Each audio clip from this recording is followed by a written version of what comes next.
The passion of the Christ అనే movie తీసిన director పేరు మెల్ గిబ్సన్. అతను ఈ చిత్రాన్ని నిర్మించడానికి గల ముఖ్య ఉద్దేశం యేసుక్రీస్తు వారు పొందిన బహు భయంకరమైన శ్రమలను ప్రజలందరికీ కళ్ళకు కట్టినట్టు చూపించాలన్నది ఆయన ముఖ్య ఉద్దేశం. అయితే ఈ సినిమాలో క్రీస్తు వారిగా నటించడానికి ఒక యాక్టర్ని ఎంపిక చేసుకున్నాడు. అతని పేరు జిమ్ క్యావెజల్.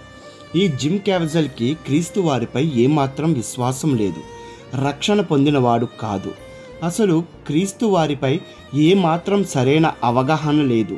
అయితే అతని ఫేసు క్రీస్తు వారికి సరిగ్గా సరిపోతుంది అని భావించిన డైరెక్టర్ మెల్ గిబ్సన్ అతన్ని ఈ సినిమాకి యాక్టర్గా ఎంపిక చేసుకున్నాడు.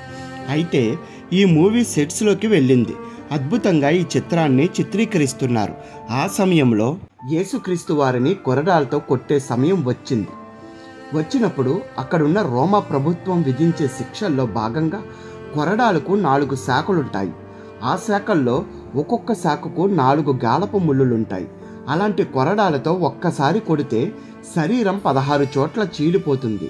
ఆ సీన్ కోసం యాక్టర్ జిమ్ క్యావెజల్కు ఒక ఆర్టిఫిషియల్ స్కిన్ని అతని బాడీకి అమర్చి సీన్ షూట్ చేస్తున్నారు. అలాంటి సమయంలో అతని మొదటి దెబ్బ కొట్టారు. ఆ యాక్టర్ చాలా అద్భుతంగా ఎమోషనల్గా నటించాడు. ఇక రెండవ దెబ్బ కొట్టారు.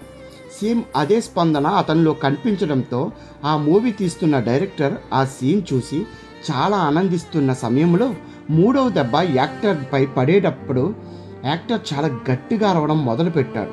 ఇంతకు ఏం జరిగిందంటే ఆ గాలపు ముళ్ళులు యాక్టర్కి అతకబడి ఉన్న ఆర్టిఫిషియల్ చర్మం దాటి అతని శరీరానికి గుచ్చుకోవడంతో అతనికి వెంటనే హాస్పిటల్కి తరలించారు. చాలా బ్లడ్ పోతుంది, చాలా వేదన అనుభవిస్తున్నాడు, చర్మం పగిలిపోయింది. అలాంటి సమయంలో చికిత్స చేశారు. ఇలా గాయమైన అతని శరీరానికి 16 కుట్లు పడ్డాయి. అప్పుడు ఆ వ్యక్తి కోలుకున్నాక డైరెక్టర్ని ఇలా అడిగాడు, మెల్ గిబ్సన్, యేసు ప్రభువుని ఇంత భయంకరంగా కొట్టారా, ఇంత చిత్రహింసలు పెట్టారా అని అడగడంతో ఆ డైరెక్టర్ అతనితో ఒక మాట చెప్తాడు, జిమ్ క్యావెజల్, మనం చూపించే క్రీస్తు శ్రమలు కేవలం 40% మాత్రమే.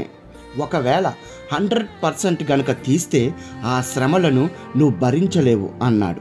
దానికి జిమ్ క్యావెజల్ ఆశ్చర్యపోయి హాస్పిటల్ నుండి డిశ్చార్జ్ అయ్యాక ఆ యాక్టర్ క్రీస్తును తన సొంత రక్షకునిగా అంగీకరించి రక్షణ పొందుతాడు. తర్వాత అతను ఎలాగైనా ఈ చిత్రం ప్రజల్లోకి తీసుకెళ్ళాలి, ప్రజలంతా ఈ చిత్రాన్ని చూడాలని కష్టపడి ఆ చిత్రాన్ని పూర్తి చేస్తాడు.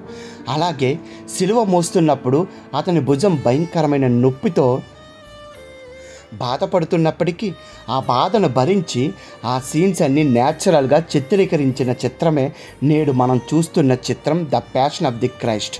ఈ చిత్రాన్ని ఎంతమంది చూసారో కామెంట్ చేయండి. నేనైతే 52 సార్లు చూశాను ప్రియులారా.